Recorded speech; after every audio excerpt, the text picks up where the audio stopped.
તો ગાંધી બાપુ પાસે ફરિયાદ આવી. તો ગાંધી બાપુએ પ્રાર્થના સભામાં કહ્યું, મેં કોઈની નિમણૂક કરી નથી. કોઈ મારું નામ લઈને એવું કરતું હોય તો તમારે માનવું નહીં, આવું સ્પષ્ટ કહ્યું. અને કોણ છે એ સ્વયંસેવકો જેણે નાના નાના માણસોને અટકાયા? મહાવીર ત્યાગી આ સાંભળ્યું.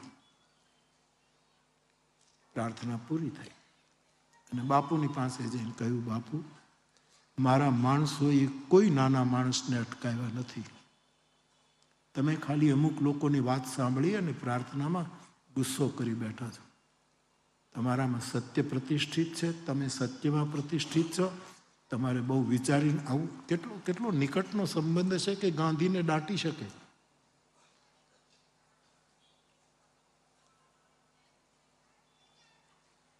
જેને ના આવવા દીધા હોય એ બધાને બોલાવો. અને મહાવીર ત્યાગી એ બધાને બોલાવ્યા.